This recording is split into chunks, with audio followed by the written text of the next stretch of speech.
So how do you go about creating your character? Where would you even start? How do you find inspiration? I mean, is there such thing as being too inspired?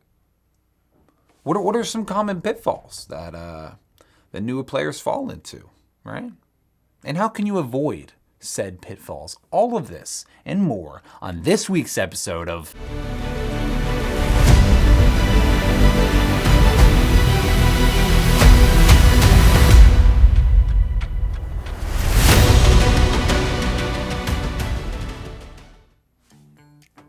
So far in this series, we have covered things that you need to know before you even sit down at the table, right?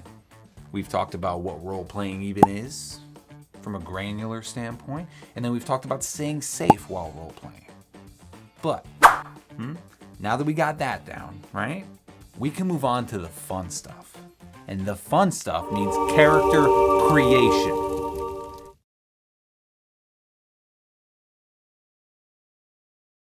Now to start us off, I'm gonna quote one of the smartest people I know. Yep. Ultimate Dungeon Master, Todd Lambrix. And he says that creativity cannot exist in a vacuum. And I'm starting with this quote because I myself find inspiration in a whole bunch of places when it comes time to sit down and create a character for a long form or a short form campaign. All right, the first place I'm gonna look is myself. Surprise, surprise, it's all about me, right?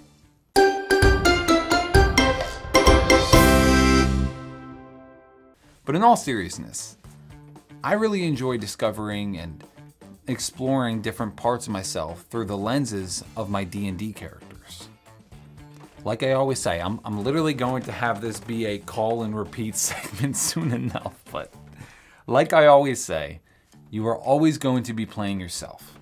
You are just finding these characters inside of you. Furthermore, if you take the time to just sit in these characters' worlds for long enough, you may gain a new perspective and appreciation for different thought processes and dispositions. So one of my favorite places to start when brainstorming a new character concept is to start with a different aspect of myself that I'd like to explore a little bit more, right? Such as a hopeful character that sees the good in people, right? And is quick to trust.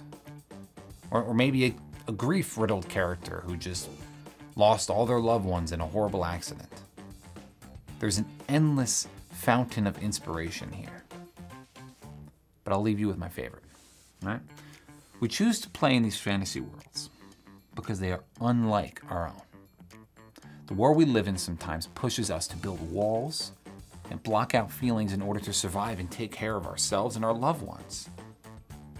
I say maybe use this fantasy world as an opportunity to be a more vulnerable person who allows themselves to feel more deeply than you are allowed in your everyday life.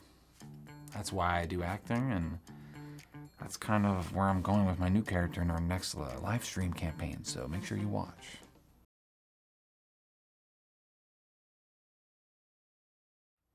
The second place I look to when brainstorming for a new character concept is sometimes the TTRPG class options, right? I've been playing TTRPGs for years, and I've yet to play every class option. They are all, they're so cool, and they all come with their own stereotypes and power fantasies, and this is kind of where people go when they want to use their favorite movies or TV shows as inspiration, and that's awesome, okay? Being inspired by your favorite media is dope. Just remember to give it a little spin. You know what I mean? A little tweak. Give it a little je ne sais quoi. Make it your own. All right? Thankfully, if you role play well and you bring yourself to the role, it's always going to be unique enough.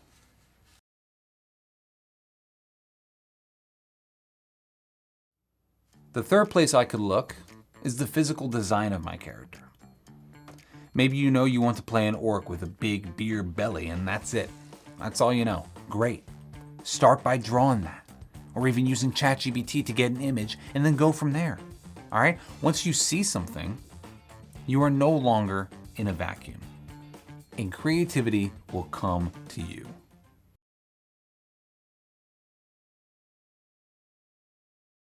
The fourth place you could start is the vocal delivery of my character. Now this is a little act 3, right? So if you're not into doing voices yet, totally fine. And you do not have to do voices to be great at role playing. If you feel like you ever want to eventually get into voice work, or you just want to take a crack at it, I say make sure to subscribe, because I will be eventually doing a video just for that. With that being said, sometimes I know what voice I want to do, right? So maybe I'll walk around my room practicing a monologue in that voice for a bit to see if anything comes to me, you know? Just be aware, people might think you're crazy if they hear you doing voices alone in your room, like my roommates do.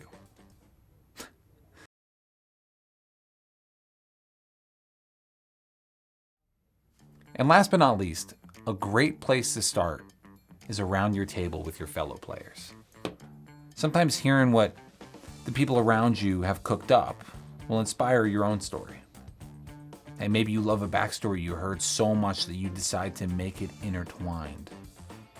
Or maybe you feel like the party can use a martial character because 95% of you guys are spellcasters. I say, martial it up, baby.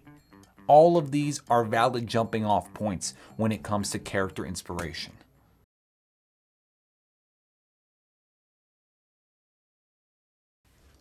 And those are some of the main places I'll start when creating a character that I can't wait to roleplay.